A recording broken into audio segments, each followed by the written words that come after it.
Lucknow crime branch और Sushant gold city police द्वारा देर रात की गई छापेमारी के दौरान लखनऊ की ओमैक्स रेजिडेंसी में साइबर धोखाधड़ी में शामिल एक संदिग्ध फर्जी कॉल सेंटर का भंडाफोड़ किया गया है। इस परिसर से 8 लोगों को हिरासत में लिया गया है, जहां जांचकर्ताओं का मानना है कि पीड़ितों को धोखा देने और उनके बैंकिंग क्रेडेंशियल्स चुराने के लिए फर्जी कस्टमर सपोर्ट ऑपरेशन चलाया जा रहा था। पुलिस के अनुसार ये कॉल सेंटर कथित तौर पर अन्य ऑपरेटरों से ट्रांसफर की गई कॉल्स को संभालता था, जहां कर्मचारी पीड़ितों का विश्वास जीतने के लिए कस्टमर सपोर्ट एग्जीक्यूटिव बनकर बात करते थे। जांचकर्ताओं को संदेह है कि कॉलर लोगों को वन टाइम पासवर्ड और बैंकिंग विवरण जैसी संवेदनशील जानकारी देने के लिए राजी करते थे, जिसका उपयोग बाद में अनधिकृत वित्तीय लेन देन करने के लिए किया जाता था। ये छापेमारी गुरुवार देर रात शुरू हुई और शुक्रवार सुबह तक जारी रही। अधिकारियों ने परिसर से मोबाइल फोन, लैपटॉप और अन्य इलेक्ट्रॉनिक उपकरण जब्त किए हैं। जांचकर्ता संचार रिकॉर्ड, वित्तीय लेन देन और अन्य साइबर धोखाधड़ी नेटवर्क के साथ संभावित संबंधों की पहचान करने के लिए जब्त किए गए डिजिटल साक्ष्यों की फोरेंसिक जांच कर रहे हैं। नेटवर्क और काम करने के तरीके की जांच।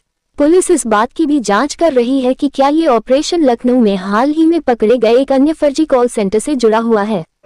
नेटवर्क के दायरे को स्थापित करने और अतिरिक्त संदिग्धों की पहचान करने के लिए उपकरणों से बरामद कॉल लॉग, मैसेजिंग रिकॉर्ड और इंटरनेट गतिविधि सहित डिजिटल साक्ष्यों का विश्लेषण किया जा रहा है। शुरुआती जांच से संकेत मिलता है कि यह ऑपरेशन 2 सदस्यीय छोटी टीमों के माध्यम से काम करता था। जांचकर्ताओं के अनुसार एक व्यक्ति कथित तौर पर ओपनर के रूप में कार्य करता था, जो बातचीत शुरू करता था और संभावित पीड़ितों के साथ विश्वास बनाता था, जबकि दूसरा व्यक्ति, जिसे क्लोजर कहा जाता था, कथित तौर पर पीड़ितों को गोपनीय बैंकिंग जानकारी साझा करने या धोखाधड़ी वाले लेन देन को पूरा करने के लिए राजी करता था। अधिकारी प्रत्येक भूमिका को सौंपी गई विशिष्ट जिम्मेदारियों की जांच कर रहे हैं। अंतर्राष्ट्रीय संबंध और तकनीकी विश्लेषण। जांचकर्ताओं ने यह भी बताया कि कई इनकमिंग कॉल्स कथित तौर पर विदेशों से रूट की जा रही थी, जिसके कारण ये कॉल सेंटर मुख्य रूप से रात के समय काम करता था। पुलिस अंतर्राष्ट्रीय संचार रिकॉर्ड और डिजिटल इंफ्रास्ट्रक्चर की जांच कर रही है ताकि यह पता लगाया जा सके कि इस ऑपरेशन के संबंध विदेश में स्थित साइबर अपराध नेटवर्क से थे या नहीं। अल्गोरिथम सिक्योरिटी के एक शोधकर्ता ने कहा कि धोखाधड़ी वाले कॉल सेंटर अक्सर जटिल हैकिंग टूल्स के बजाय सोशल इंजीनियरिंग तकनीकों पर भरोसा करते हैं।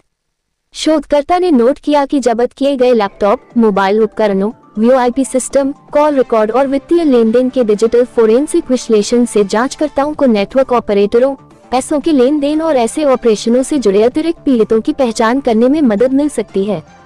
पुलिस ने कहा कि जांच जारी है और एकत्र किए गए डिजिटल, वित्तीय और तकनीकी साक्ष्यों के आधार पर आगे की कानूनी कार्रवाई की जाएगी। अधिकारी कथित धोखाधड़ी नेटवर्क के आयोजकों की पहचान करने, अवैध धन के प्रवाह को ट्रैक करने और यह निर्धारित करने के लिए काम कर रहे हैं कि क्या इस ऑपरेशन में अन्य लोग भी शामिल थे।